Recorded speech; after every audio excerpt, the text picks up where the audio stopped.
할렐루야. 수요 부흥 예배에 오신 모든 분들을 환영하고 축복합니다. 또 우리 영상으로 함께하고 있는 그 처소에도 하나님의 임재가 넘치기를 바랍니다.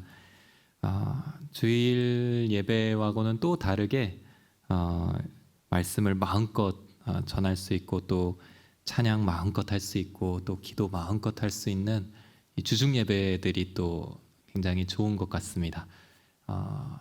여러분들이 오늘 이곳에 오실 때의 그 마음들, 특별히 무엇을 기대하고 오셨는지 잘 모르지만 하나님을 바라고 또 습관을 좇아서 또 예배하고 싶은 마음에, 또 보고 싶은 얼굴들 보고 싶어서 이 전에 나온 그 마음을 하나님께서 축복해 주시고, 또 주님의 말씀으로 풍성하게 만져주시기를 이 시간 주의 이름으로 축원합니다. 오늘은 사도행전을 좀 살피려고 합니다. 이 사도행전은 누가가 쓴 하나님의 이제 복음서 이후에 나오는 역사서인데요. 이 사도행전의 저자인 누가는 성령 충만한 사람들을 가장 많이 경험한 사람 중에 한 명일 것입니다. 본인이 성령 충만했다는 것을 넘어서서 성령 충만한 사람을 가장 많이 본 사람, 아마 누가가 아닐까 싶습니다. 누가만큼 성령 충만한 사람을 많이 널리 경험한 사람은 없을지도 모릅니다.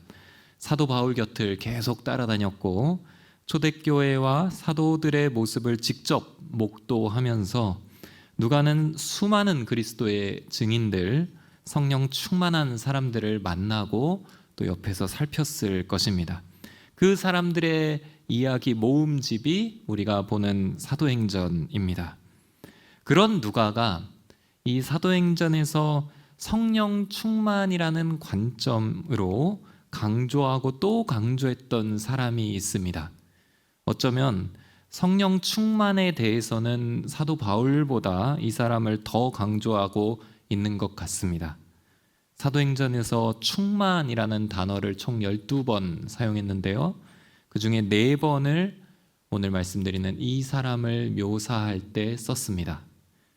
사도행전 한 장을 통째로 할애해서 이분의 설교를 처음부터 끝까지 인용했고, 그 마지막 순간을 매우 자세하게 묘사했습니다. 성령과 은혜와 능력이 충만했다. 지혜와 성령으로 말하였다. 천사의 얼굴처럼 보였다. 이런 표현을 아낌없이 이 사람에게 써가면서 소개한 인물이 있습니다.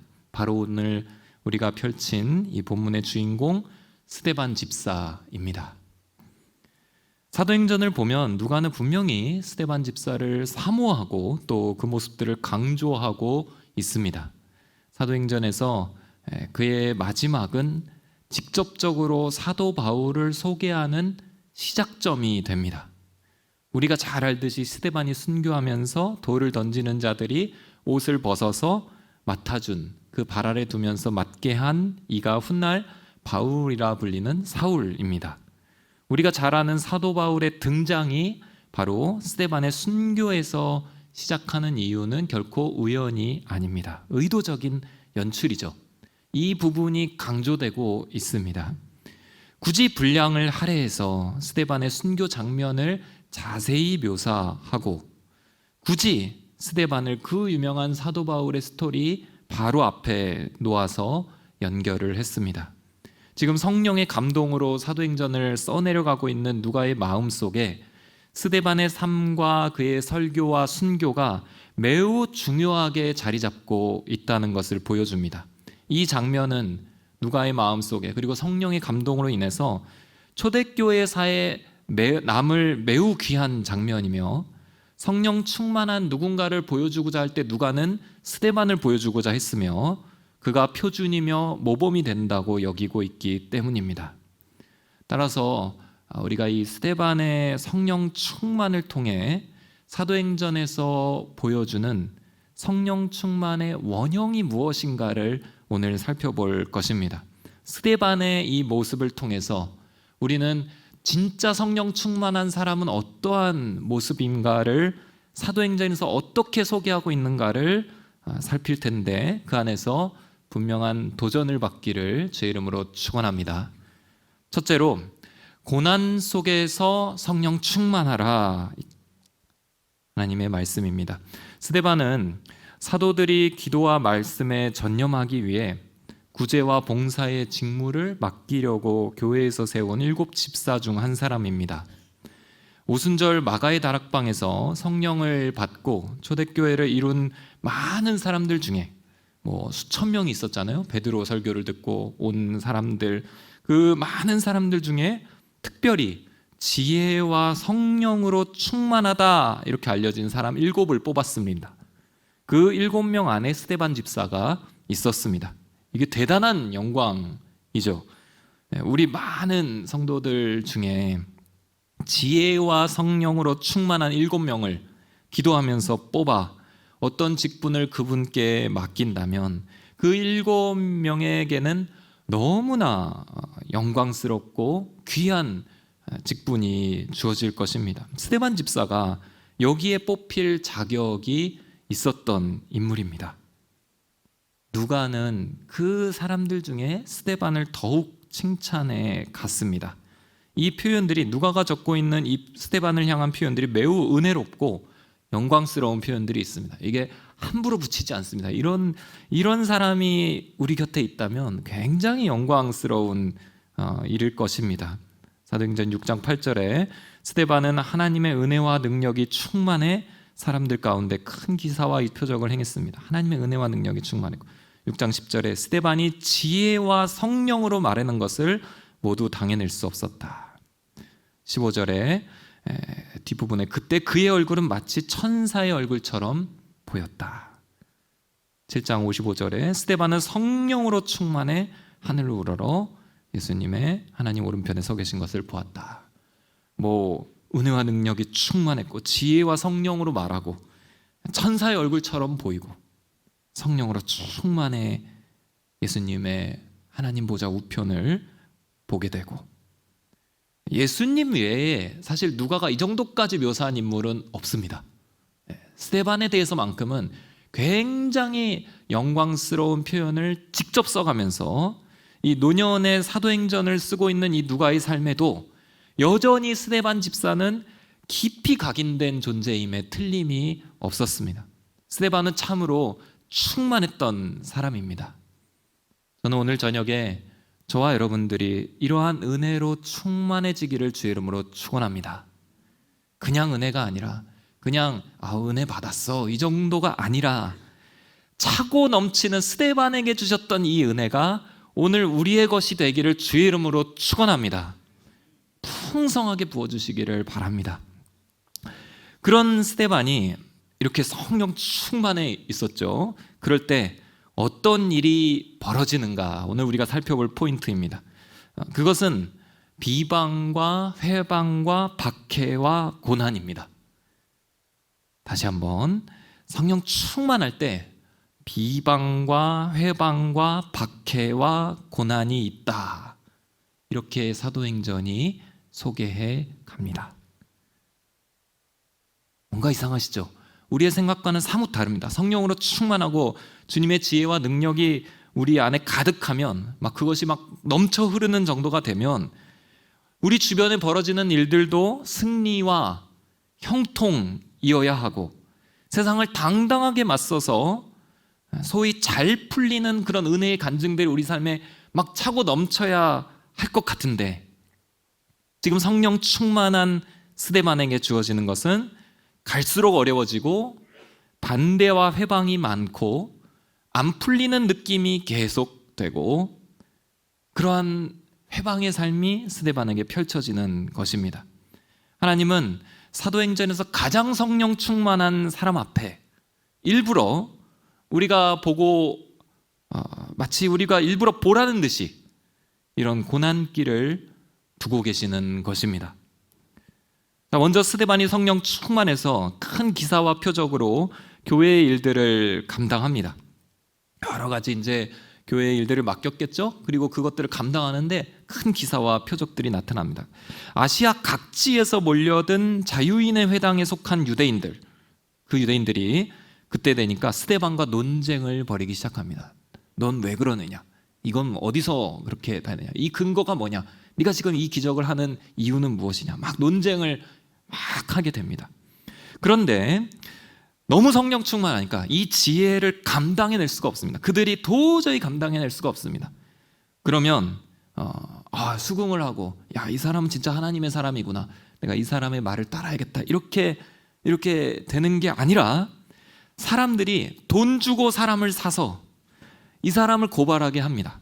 모세와 하나님을 모함했다, 모독했다, 그렇게 모함을 하는 겁니다. 그러면 이제 하나님이 지켜주셔서, 이 성령 충만한 사람을 지켜주셔서 그 모함이 막 서로 얽어지고 막 실패하고 이렇게 돼야 될 것 같은데, 그 모함이 성공해요. 그래서 공회 앞으로 스데반이 끌려오게 됩니다. 거기서도 사람들이 감히 나서지 못해야 될 것 같은데 거짓 증인들이 거짓 증언들을 하면서 스데반을 비방합니다. 스데반은 여기에 성령 충만함으로 항변하며 그리스도를 전합니다. 그의 설교는 매우 날카롭고 신랄한 설교였습니다. 유대인들을 향해서 율법을 받은 당신들이 바로 하나님이 보내신 의인을 배반하고 죽인 자들이다, 이렇게 지적하는 설교를 합니다. 그러면 어떻게 돼야 될까요? 베드로의 설교를 들었을 때와 마찬가지로 우리가 형제들이여, 우리가 어찌해야 할꼬, 이렇게 하면서 회개하며 주님께 돌아와야 되지 않을까요? 전혀 없습니다. 교회가 승리하고 부흥하는 역사로 간다면 사실 그렇게 그림이 펼쳐져야 할 것 같은데 결과는 전혀 다릅니다. 우리 54절, 이 결과를 한번 보겠습니다. 54절 말씀 시작. 그들은 이 말을 듣고 화가 치밀어 올라 스데반을 보며 이를 갈았습니다. 이게 성령 충만했던 대표적인 인물이 했던 설교 이후에 나오는 반응입니다. 화가 치밀어 올라 이를 갈았다.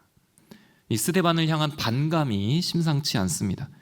그런데 성령님께서는 스데반을 거기에서부터 더 몰아가십니다. 이제 스데반에게 하나님과 주 예수 그리스도의 임재를 바라보는 눈을 뜨게 하십니다. 우리 55절, 56절 같이 읽겠습니다. 시작.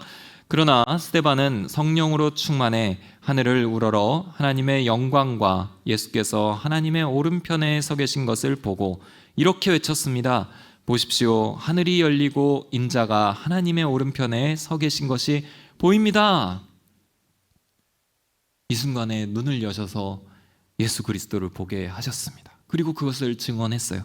그러면 여기서라도 하나님, 이제 사람들이 자신의 잘못을 깨닫고 이 하나님의 사람의 말씀을 두려워하면서 제대로 돌이켜야 되지 않을까? 그렇지 않습니다. 더 큰 일이 벌어집니다. 57절, 58절 읽겠습니다. 시작. 그러자 그들은 귀를 막고 목이 찢어져라 소리를 지르며 그를 향해 일제히 달려들어 그를 성 밖으로 끌어낸 후 돌을 던지기 시작했습니다. 한편 목격자들은 자기들의 옷을 벗어 사울이라는 청년의 발 앞에 두었습니다. 스데반에게 성령 충만을 허락하신 하나님께서 스데반 앞에 두셨던 그 상황과 결과는 우리의 기대와 예상과 너무도 달랐습니다. 사람들은 자신의 귀를 막고 목이 찢어져라 소리를 지릅니다. 이게 얼마나 무섭고 사실 기괴한 장면이죠. 다 이 막 찢어져라 소리를 지르고 귀를 막고 스데반을 밀치고 당겨서 예루살렘 성 밖으로 끌어냅니다. 그리고 돌을 들어서 다 같이 한 마음으로 스데반을 향해 던지기 시작합니다. 예수님 때에는 자신들에겐 사람 죽일 권한이 없다며 로마 총독에게 십자가형을 요구하는 그런 법적인 단계라도 있었지만 스데반에게는 아예 그 절차가 없습니다. 그런 여지도 주지 않고 그냥 끌어내고 몰아가서 분노와 광기로 집단 처형을 해버리는 겁니다. 성령 충만하면 능력과 지혜가 임하고 세상을 이기고 정복하고 마침내 명예와 성취를 통해서 하나님의 놀라운 영광을 세상 가운데 드러낸다는 우리의 공식이 처참하게 깨지는 장면입니다. 만약 스데반의 가족들, 부모님이 이 자리에 있었다면 얼마나 마음이 찢어질까요? 그 돌을 자기 몸으로 다 막아내면서 어떻게 너네들이 이럴 수가 있느냐, 이런 결과를 미리 알았다면 스데반이 집사 안수를 받고 교회 일을 감당하는 것부터 막지 않았을까요? 이런 새드 엔딩이 사실 어디 있습니까? 스데반의 성령 충만은 너무도 충격적이고 비참한 그런 결말을 가져옵니다. 여기서 우리가 이 성경 대목에서 질문을 해봐야 됩니다. 이 결말은 우리와는 큰 관계가 없이 스데반 개인에게만 해당하는 특별한 결말일까?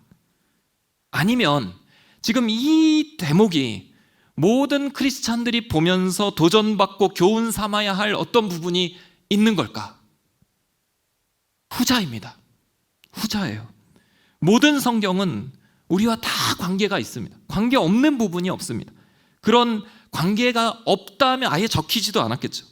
어떻게든 우리에게 도전과 교훈과 메시지를 주며 우리의 삶과 연결이 되어 있는 것이 하나님의 말씀입니다. 그런데 이 대목 스데반의 경우에는 더더욱 그렇습니다. 왜냐하면 이 사건의 위치가 굉장히 중요한 부분에 있기 때문입니다. 사도행전 6장 7장에 걸쳐서 있는 부분입니다. 6장 앞부분은 오순절 성령 강림으로 교회가 세워지고 부흥해 가는 시점입니다. 그리고 8장 이후로는 사도 바울이 등장합니다. 이 부흥해 가는 시점에서 박해와 고난이 있는데 그 교회의 첫 순교자가 나타납니다.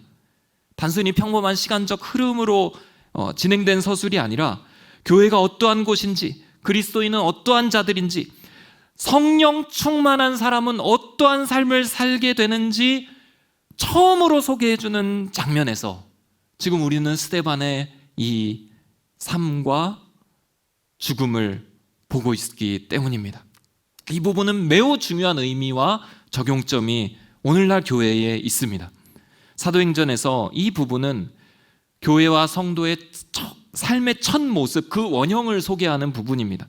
그때에 뜻하지 않은 순교자가 등장합니다. 주 예수 그리스도를 믿는 모두에게 메시지가 되며 연결되는 그 지점에 나타난 첫 순교입니다. 그렇다면 우리는 결론적으로 어떻게든 성령 충만과 이 박해와 고난을 연결 지을 수밖에 없습니다. 성령으로 충만하다는 것은 고난과 깊은 연관이 있다는 것을 우리가 알고 새기고 있어야 합니다. 이 부분은 매우 신비로운 연결고리입니다. 몇 년 전에 온누리교회에도 오셨었는데요, 영국의 웨스트민스터 채플을 섬기셨던 R.T. 켄달 목사님 계셨습니다. 교회에 오셔서 주일 예배 메시지도 섬겨주시고 저희들 목회자들 사관학교에서 오셔서 또 메시지도 섬겨주셨습니다. 그분의 말씀 중에 제가 기억에 남는 한마디가 있었습니다. 그 말씀은 기름 부으심은 고난과 깊은 연관이 있습니다. 기름 부으심은 고난과 깊은 연관이 있다. 성령의 인도하심을 받아서 목회자들 모인 그 목회사관학교 기간 중에 한 강의 시간의 주제를 아예 통째로 바꾸셨어요. 그리고 고난과 기름 부으심의 관계에 대해서 새롭게 그 자리에서 설명을 하셨습니다. 기름 부으심과 고난과 기름 부으심, 왜 서로 연결되는지, 하나님께서 왜 둘을 연관시켜 두셨는지는 잘 모르겠다는 거예요. 근데 성경적으로도 그렇고 목회 오랜 몇십 년 동안의 경험으로도 그렇고 우리 생각보다 더욱 밀접하게 성령 충만과 고난은 연결이 되어 있다는 겁니다. 고난은 성령 충만을 받는 매우 귀한 기회다라는 것을 말씀해 주셨습니다. 성경에서도 여러 곳에서 이런 메시지들이 있죠. 사도 베드로는 고난을 받는 성도의 자세에 대해 베드로가 이렇게 이야기합니다. 베드로전서 4장 12절 13절 같이 함께 읽겠습니다. 시작. 사랑하는 사람들이여, 여러분을 시험하려고 오는 불같은 시험이 있더라도 여기지 말고 오히려 여러분이 그리스도의 고난에 참여하게 된 것을 기뻐하십시오. 이는 그분의 영광이 나타날 때 여러분이 크게 기뻐하고 즐거워하게 하려는 것입니다. 고난이 오면 그것을 이상하게 여기지 말고 오히려 기뻐하십시오. 고난을 받으면 하나님께 영광을 돌리십시오. 뭐 승리하면, 성취하면, 그 일이 잘 되면 영광을 돌리라가 아닙니다. 고난을 받으면 오히려 기뻐하며 하나님께 영광을 돌리십시오. 초대교회 극심한 고난과 박해 앞에 있던 성도들을 향해 베드로의 권면인 것입니다. 더 나아가서 베드로는 고난 중에도 계속 선을 행하고 하나님 손에 맡기라 이렇게 말씀합니다. 베드로전서 4장 19절 말씀 같이 읽겠습니다. 시작. 그러므로 하나님의 뜻을 따라 고난을 받는 사람들은 계속 선한 일을 행하는 가운데 자기의 영혼을 신실하신 창조주께 맡기십시오. 사랑하는 성도 여러분, 혹시 이 자리에 고난 가운데 계신 분들이 있으십니까? 고난을 해석하는 데 있어서 하나님의 뜻을 잘 몰라서 어려움을 겪는 분들이 계십니까? 고난을 바라보는 저희들의 시각이 완전히 새로워지기를 주님의 이름으로 축복합니다. 우리 중에 고난 받는 분들이 계시다면 이러한 깊은 성령 충만의 자리를 사모하시고 기대하시기를 축원합니다. 고난이 오면 성령 충만을 기대하십시오. 그리고 성령 충만함으로 믿음의 발걸음을 떼십시오. 아니, 성령의 능력 안에서 자연스럽게 믿음의 발걸음이 내디뎌질 것입니다.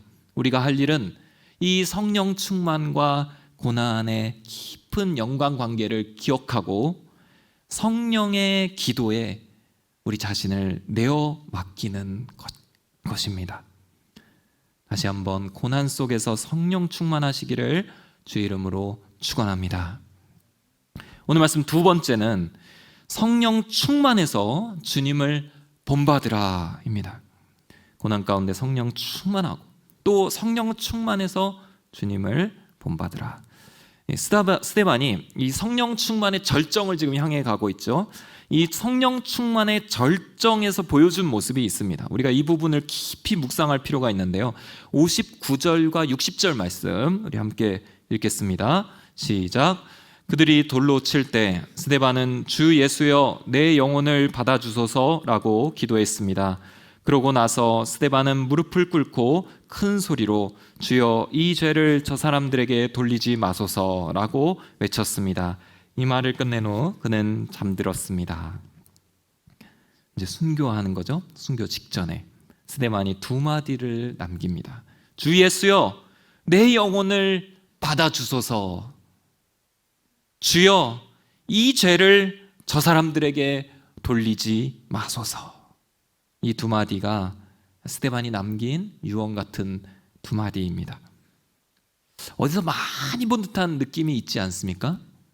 이 말씀들 예수님께서 십자가상에서 운명하실 때 하셨던 말씀과 연결이 됩니다. 사복음서에 나타나는 예수님께서 십자가 위에서 십자가에 달리시면서 하셨던 말씀 7마디가 있습니다. 7개예요 총. 그래서 십자가 위에서 7개의 말씀에서 가상칠언 이렇게 부르는 그런 7마디가 있습니다. 사복음서에 나타나는데요. 누가복음에 이제 누가가 누가복음을 썼잖아요. 누가가 제1언, 2언, 제7언을 누가복음에서 적고 있습니다. 처음 하셨던 말씀, 두 번째, 그리고 7번째 말씀. 1언은 아버지 저들을 용서해 주소서. 저들은 자기들이 하고 있는 일을 알지 못합니다. 이거였어요. 2언은 내가 진실로 내게 말한다. 오늘 내가 나와 함께 낙원에 있을 것이다. 강도에게 했던 말. 그리고 마지막 7언이 아버지여 제 영혼을 아버지의 손에 맡깁니다 였어요. 1언이 아버지여 저들을 용서해 주소서였고 7언이 아버지여 제 영혼을 아버지 손에 맡깁니다 였습니다. 그런데 스데반이 이 마지막 순간에 했던 이 두 마디가 십자가에서 예수님이 하셨던 첫 번째 말씀과 7번째 말씀과 정확히 일치하는 말씀이었습니다. 내 영혼을 받아주소서. 이 죄를 저 사람들에게 돌리지 마소서. 누가가 이 스데반의 죽음을 보면서 이 두 마디를 아주 분명하게 포착하고 인상 깊게 묵상했던 것이 틀림없습니다. 누가복음과 사도행전이 연결되고 있다는 것을 우리에게 일부러 보여주는 포인트입니다. 그만의 힌트예요. 스데반의 성령 충만을 보여주면서 스데반의 마지막이 주님의 결국과 너무도 닮았다는 그 말을 하고 싶은 것입니다. 성령 충만한 사람은 주님을 닮게 되어 있다. 누가가 말하고 싶은 포인트였어요. 주님의 십자가 상의 모습과 일치하는 것, 주님이 운명하는 그 상황에 그 마음과 일치되는 것, 그 입술에서 주님이 십자가에서 하셨던 고백이 담겨지는 것, 얼마나 놀랍고 충만한 영광스러운 일입니까? 우리가 숨을 거두는 순간에 주님의 마지막 모습과 오버랩될 수 있다면 얼마나 놀랍고 감격스럽고 영광일까요? 가장 영예로운 우리 삶의 모습이 아닐까요? 이것이 정말로 우리의 평생의 소원이 아닌지요? 사랑하는 성도 여러분, 저는 주님을 정말 닮고 싶은 소원이 있습니다. 주님을 진짜 닮고 싶어요. 그냥 한 부분에서라도 주님의 모습이 그냥 오버랩되는, 그냥 딱 붙어서 그렇게 나타나는 게 있으면 좋겠습니다. 여러분들 안에도 그런 목마름과 열정이 있으실 거예요. 주님을 닮고 싶죠. 주님의 그 모습을 삶의 한 절에서라도 담아내고 싶은 그런 소망이 다 있습니다. 근데 어떻게 해야 되는가? 성령 충만할 때 가능해진다는 것입니다. 우리의 의도와 상관없이, 우리의 가진 모습과 전혀 관계없이 성령 충만하면 매우 정확하게 주님을 닮게 된다는 것입니다. 성령 충만한 스데반이 마지막에 어떻게 주님을 닮아가는가? 구체적인 내용은 두 가지입니다. 첫째는 전적인 의탁으로 나타납니다. 전적으로 하나님 손에 맡기는. 스데반은 매우 적극적으로 요청합니다. 주 예수여, 내 영혼을 받아주소서. 내 영혼을 주님이 받아주십시오. 가져가 취하시고 내 영혼이 하늘나라 갈 때 나를 영접해 주십시오. 이러한 요청입니다. 순교하는 순간의 고백이죠. 지금 단순히 염려나 두려움, 일상을 맡겨드리는 정도가 아닙니다. 지금 목숨이 끊어지는 이 시간, 이 고통과 내가 살아온 삶의 전부와 나의 지금 이 생명의 이 불이 꺼지는 이 순간을 주님께 전적인 의탁으로 내어 맡기는 순교 직전입니다. 지금 주님의 손이 보여요. 그리고 내 영혼이 그 손 안에 맡겨질 순간이 몇 초 안 남았음도 직감합니다. 사방에서는 돌뿌리들이 날아오고 그 충격으로 온몸이 치고 울리는 상황입니다. 머리에서는 흐르는 피가 얼굴로 흘러내리고 의식도 이제 점점 희미해지는, 머리를 감싸는 것 외에는 내 손으로 할 수 있는 것이 이제는 아무것도 없는, 내 모든 힘을 빼고 오로지 이 고통 속에서 주님만 바라보고 있는 것, 그것이 성령 충만한 자에게서 보여지는 모습입니다. 오직 모든 것을 주님께 내어 맡기는 전적인 의탁.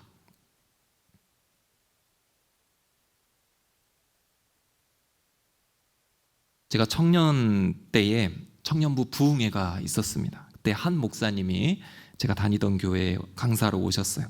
너무도 은혜로운 말씀을 전해주시고 아주 힘있게 기도회를 인도해 주셨기 때문에 저희 청년들이 큰 은혜를 받고 아주 도전을 받았습니다. 그래서 다음 해에 또 그 목사님을 모셨습니다.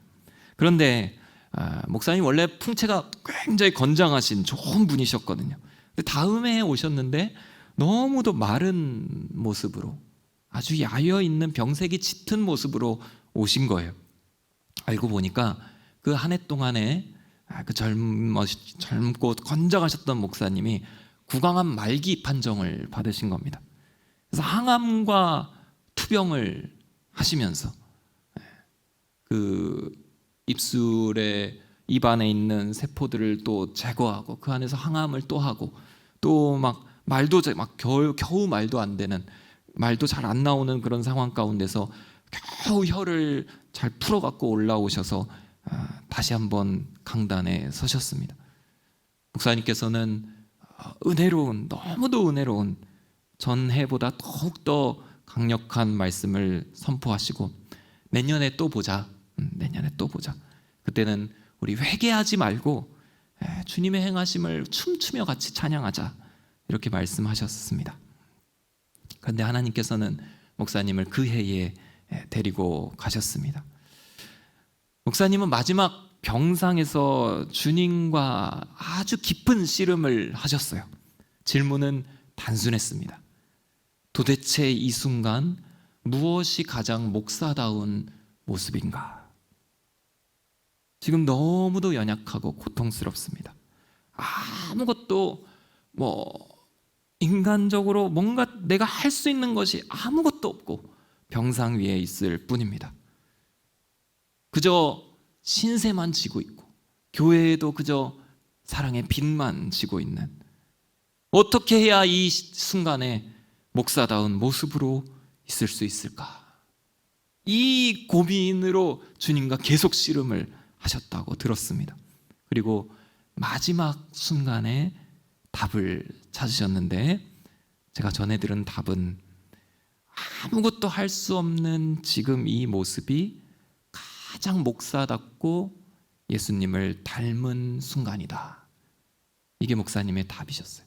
아무것도 하지 못해서 주님을 바라볼 수밖에 없고 주님이 주신 은혜만을 구할 수밖에 없는 이 시간이, 십자가에 매달려 오로지 아버지만을 부르짖던 그 예수님을 가장 닮아 있는 시간이라는 것.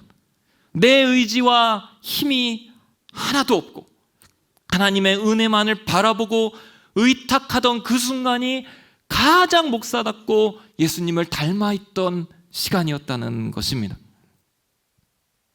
사랑하는 성도 여러분, 성경이 말씀하는 성령 충만은 우리가 생각하는 것과는 정말 많이 다를지도 모릅니다.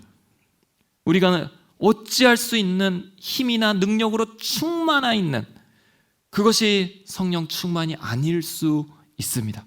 오히려 힘이 다 빠진 상태에서 전적으로 의탁하며 전부의 의지 없어서 주님께 오는, 그래서 하나님의 은혜만을 바라보고 있는, 그렇게 순교 직전에 스데반처럼 부르짖으며 하나님 내 영혼을 받아주십시오 외치던 그 모습이 가장 성령 충만한 모습입니다. 우리의 힘과 지혜가 아니라 전적인 의탁으로 살아가시는 저와 여러분들 되시기를 주의 이름으로 축원합니다. 우리의 믿음의 길에 있어서 우리의 힘과 능력이 자꾸 갖춰져 가는 그 방향성이 아니라 하나님을 자꾸만 의지할 수 있게 되는, 그래서 내 힘이 빠지고 내가 아무것도 할 수 없는 순간이라 할지라도 하나님을 의지하기 때문에 성령 충만한 그러한 저희들이 될 수 있게 되기를 주의 이름으로 축원합니다. 둘째로 스데반이 보여주는 성령 충만의 모습은, 예수님을 닮은 그 모습은 전적인 용서입니다. 어쩌면 오늘 메시지들 중에 가장 실천적으로 중요한 메시지일 것 같고 또 기도 제목입니다. 용서는 너무도 어렵죠.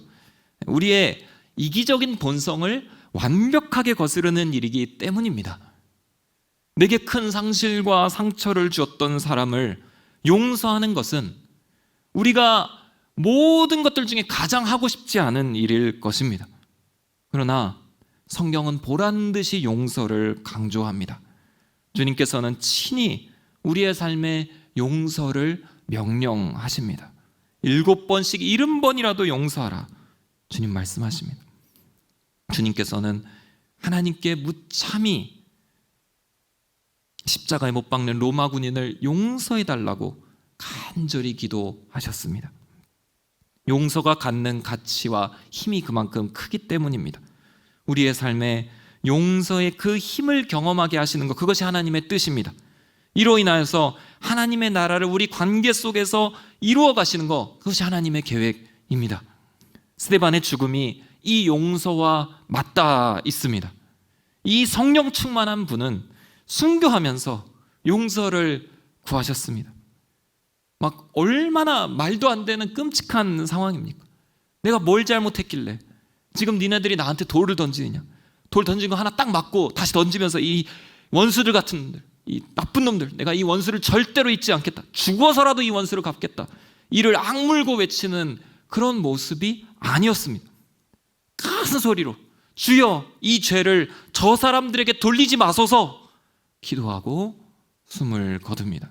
순교하면서 용서하고 원수를 위해 사죄의 은총을 구하는 기도, 순교하면서 용서하면서 원수를 위해서는 사죄의 은총을 구하는 기도.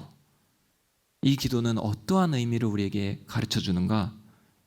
스데반이 끝까지 완전하게 성령 충만했다는 것입니다.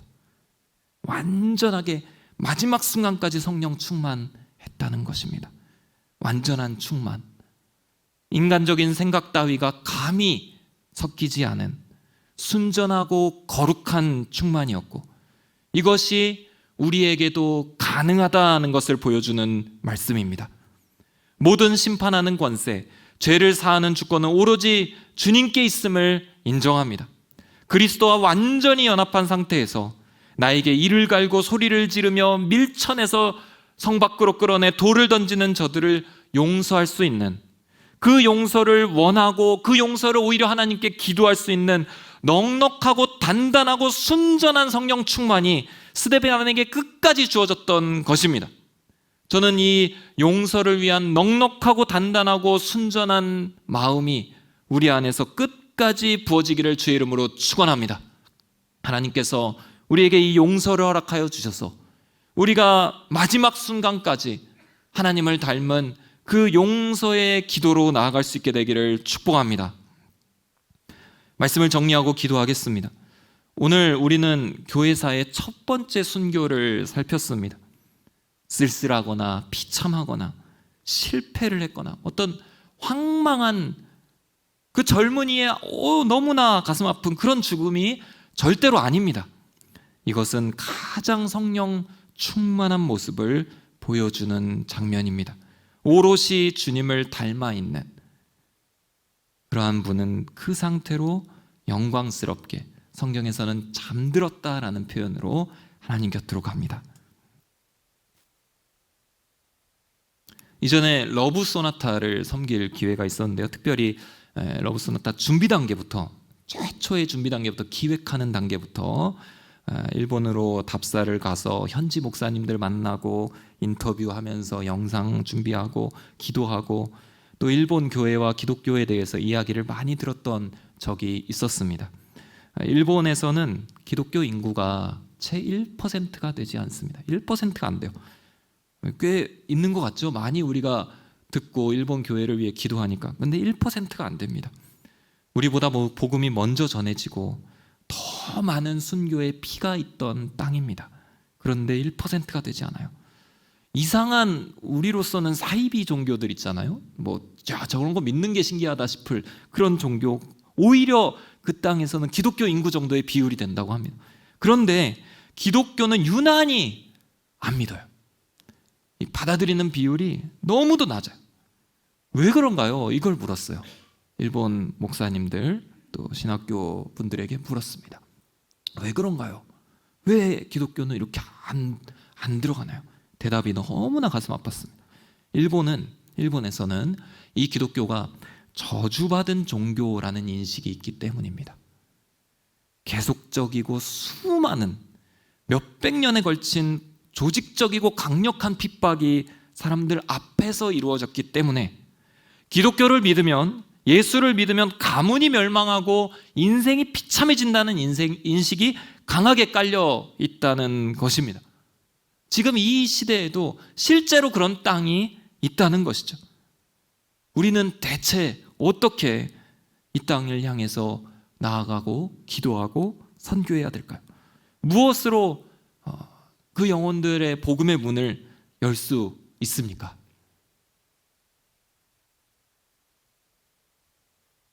(2020년대의) 한 통계에서 우리나라 청소년의 기독교 복음 화율을 조사했습니다. 신기하죠? 우리 자녀들이 다니는 그 청소년 중고등학생들의 복음 화율 몇 프로 나왔냐면 3.8% 나왔어요. 요즘 현장에서는 조금 더 아래로 보고 있습니다. 학교 한 반에 교회 제대로 다니는 애들이 한 명이 채 없다고 합니다. 이제는 미전도 종족이라고 할 만큼, 이제는 그 말이 전혀 이상하지 않을 만큼 우리 자녀들은 빠르게 예수 그리스도에게서 멀어지고 있습니다. 이때에 우리는 자녀들을 향해서 어떻게 기도하고 선교할 수 있을까요? 무엇으로 그들의 마음의 문을 열 수 있을까요? 답은 성령 충만뿐입니다.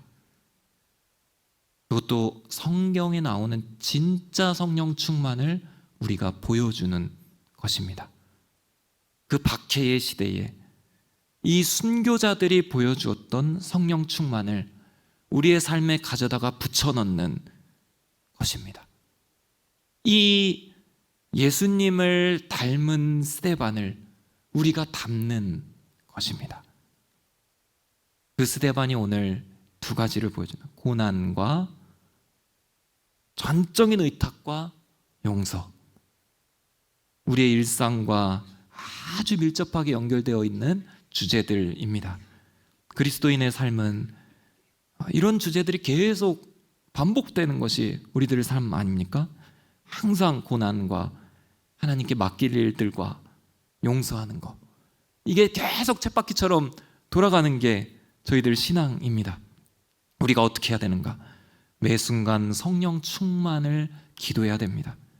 스데반에게 주신 성령 충만의 은혜가 오늘 내 삶 가운데 임하도록 소망하면서 기도해야 됩니다.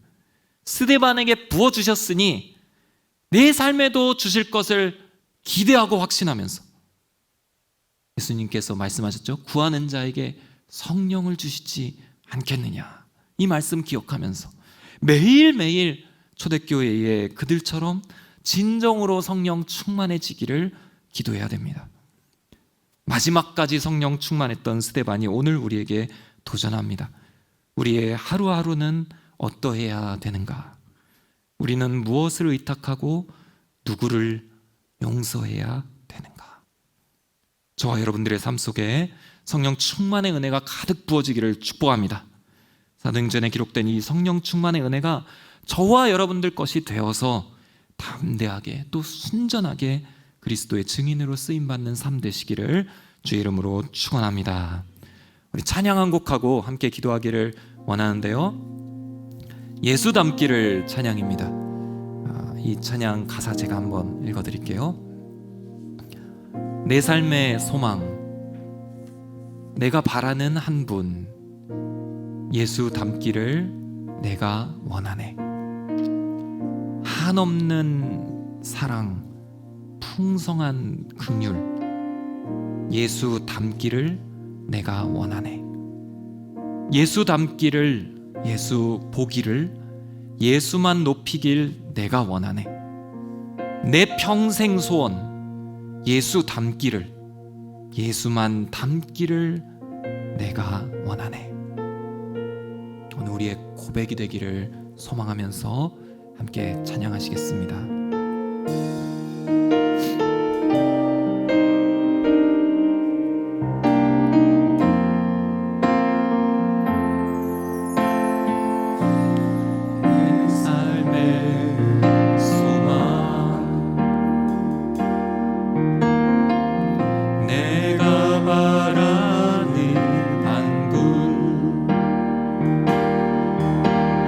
예수 닮기를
함께 기도하실 때 우리의 이 소망을 주님께 진솔하게 고백하며 함께 기도하기를 원합니다. 주님, 내 삶이 어떠하든지, 지금 내 위치가 어떠하든지 내가 주님을 닮기를 원합니다.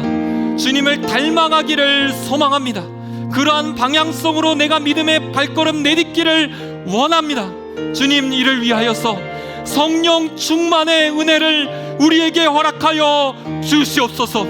스데반처럼 주님 충만함을 주셨사오니 이제 우리에게도 그 은혜를 허락하셔서 우리의 삶의 한 절이라도 주님 모습 담는 역사가 일어나게 하여 주시옵소서. 주님을 닮아갈 수 있도록 주님 우리에게 성령의 기름을 가득 부어 주시옵소서. 주님 이름 크게 한번 부르짖고 같이 함께 기도하도록 하겠습니다. 주여, 살아계신 하나님 아버지 감사합니다.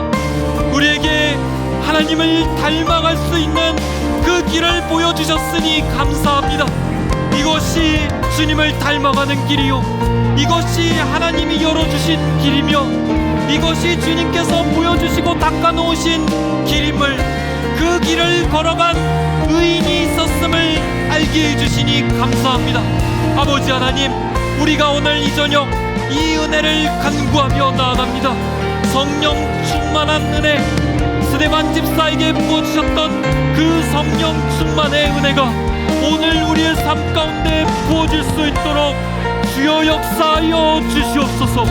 아버지 하나님, 성령 충만을 부어주셔서 우리의 삶이 고난을 뚫고 가며 고난 속에서 하나님을 의탁하며 하나님 그 안에서 다른 사람을 용서할 수 있는 주님을 닮은 모습이 나타날 수 있도록 주여 우리의 삶 가운데 능력으로 역사하여 주시옵소서. 아버지 하나님, 성령 충만의 은혜를 구합니다. 성령 충만의 은혜를 구합니다.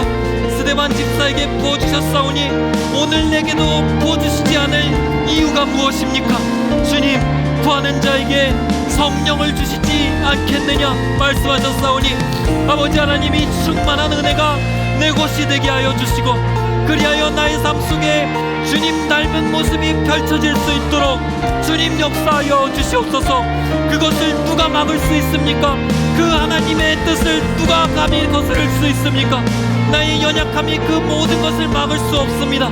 아버지 하나님, 오직 주님의 은혜로 내 삶 가운데 기름 부으셔서 주님이 말씀하시고 안수하셔서 지혜와 성령으로 충만케 하시고 하나님, 나의 삶을 살아가는 한 절 한 절이 예수 그리스도의 모습을 마음껏 드러낼 수 있는, 주님의 모습을 닮아갈 수 있는, 정말 세상 가운데 주님을 드러내 보여줄 수 있는 그러한 도구로, 그러한 그릇으로, 그러한 통로로 우리를 사용하여 주시옵소서.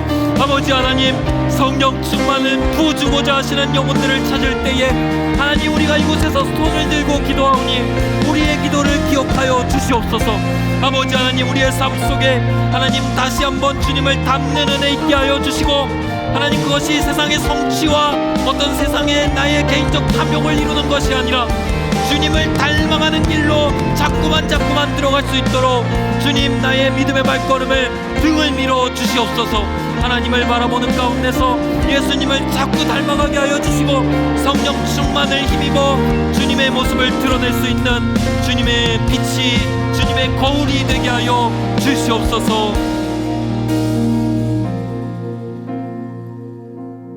이 시간 한 번 더 기도하실 때 오늘 메시지를 구체적으로 우리의 삶 가운데 적용하며 기도하기를 원합니다. 하나님, 고난 속에서 성령 충만하게 하여 주시옵소서. 고난이 찾아오면 우리는 신앙이 떨어진다 오해했습니다. 고난이 찾아오면 이 고난이 끝나야 우리의 신앙이 시작될 것이다 오해했습니다. 그러나 하나님, 오늘 성령 충만한 스데반을 고난 속으로 데리고 들어가셨습니다. 모든 것이 회방되었고 모든 것이 박해였고 모든 것이 비방을 받았고 모든 것이 실패했습니다.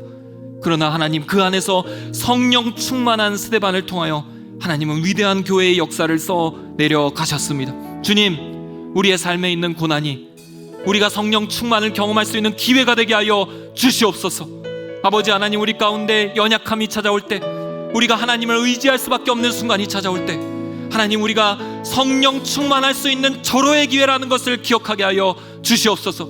주님을 향해 눈을 들게 하시고 주님을 향해 부르짖게 하여 주시고 주님의 성령 충만을 더욱 사모하며 진실하게 주 앞에 서게 하여 주시옵소서. 또한 우리 삶 가운데 전적인 의탁과 전적인 용서를 허락하여 주시옵소서. 아버지 하나님께 온전히 내 영혼을 맡겨드리는 의지와 하나님의 모든 은혜와 긍휼을 대신하여 구하는 용서를 하나님 우리의 삶 가운데 풍성히 역사하셔서 하나님 스데반이 보여주었던 이 성령 충만한 모습들이 우리의 삶에서 구체적으로 나타날 수 있도록 하나님 오늘 당장 내 모습 가운데 이 성령 충만으로 인하여 변화가 일어날 수 있도록 주님 위로부터 기름 부어 주시옵소서. 오늘 메시지를 기억하며 주님 우리가 고난 가운데서 성령 충만하며 전적으로 의탁하며 전적으로 용서할 수 있는 삶을 허락하여 주시옵소서. 우리 주님 이름 크게 한번 부르짖고 같이 기도하도록 하겠습니다. 주여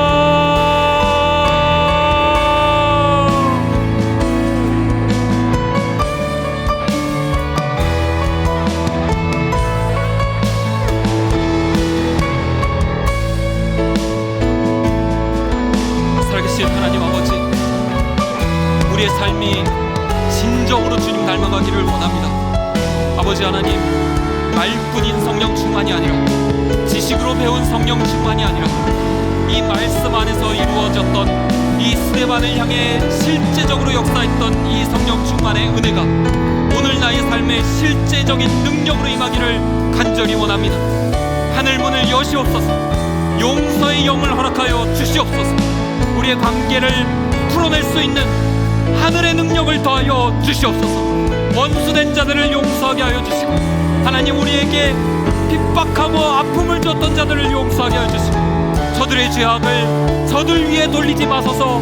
그렇게 외쳤던 스데반의 마음을 우리에게 더하여 주시옵소서.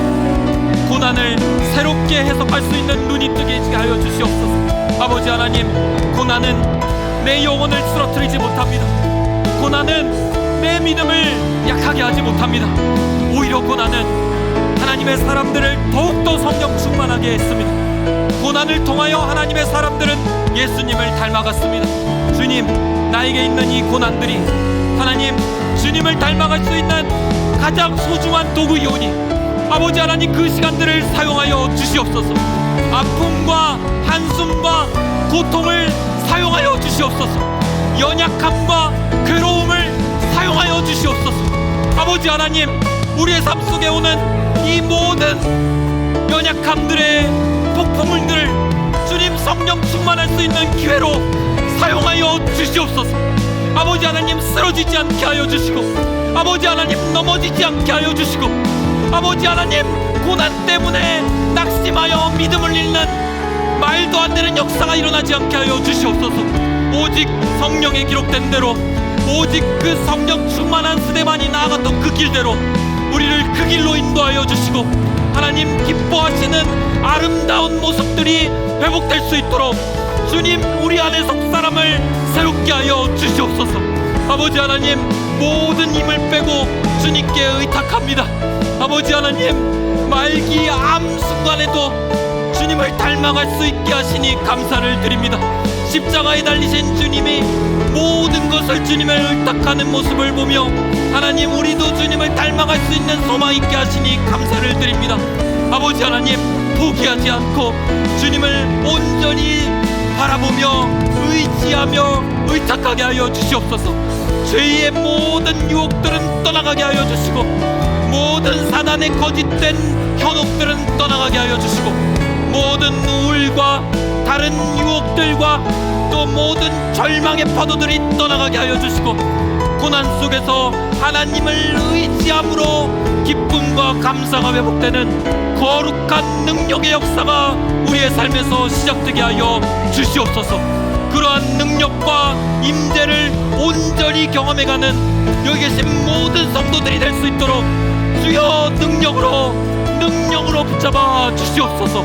아버지 하나님께 의탁합니다. 내 삶을 의탁합니다. 내 삶의 연약함을 의탁합니다. 내 삶의 건강 의탁합니다. 재정적인 문제 의탁합니다. 관계적인 문제도 의탁합니다. 아버지 하나님, 내 진로도 의탁합니다. 아버지 하나님, 보이지 않는 내일의 일들도 의탁합니다. 아버지 하나님, 선하게 이끌어 주셨사오니 이제는 성령 충만하여 이 속에서 하나님을 드러내줄 수 있는 보배롭고 존귀하고 영광스러운 삶이 될 수 있도록 주님 축복하여 주시옵소서. 아버지 하나님, 임재하여 주시옵소서. 주님, 임재하여 주시옵소서.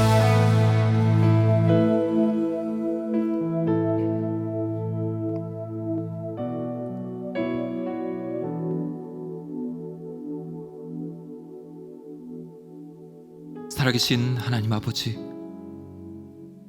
우리에게 성령 충만을 기대하시고 허락해 주신 은혜에 감사를 드립니다. 성경에서 가장 성령 충만하였던, 마지막까지 순전하고 완전했던 주님의 귀한 종의 마무리를 살폈습니다. 이 부분이 성경에 있는 것은 오늘 우리에게도 그 길이 열려 있음을 알려주시는 하나님의 초청이라 믿습니다. 주님, 성령 충만하게 하여 주시옵소서. 매일의 삶 속에서 이 충만을 이뤄가게 하여 주시옵소서. 고난이 찾아올 때 주님을 더욱 의지하게 하여 주시고, 우리에게 죄 지은 자를 용서할 수 있는 힘이 있게 하여 주시옵소서. 그리하여 세상 속에서 성령 충만으로 하나님의 아름다운 복음을 증거하는 귀한 주님의 권속들이 되게 하여 주시옵소서. 이제는 우리 주 예수 그리스도의 은혜와 하나님의 놀라우신 사랑하심과 성령님의 우리에게 기름 부어주시며 교통하시는 역사하심이, 성령 충만을 사모하며 스데반처럼 하나님을 바라보고 용서하는 온전한 삶을 살아가기로 결단하는 이곳에 고개 숙인 모든 주의 백성들 기도와 삶 가운데, 영상으로 예배하는 그 처소 위에 우리가 기도하는 모든 열방과 선교지 위에, 이 나라 민족 위에 영원토록 함께하옵시기를 간절히 축원하옵나이다. 아멘.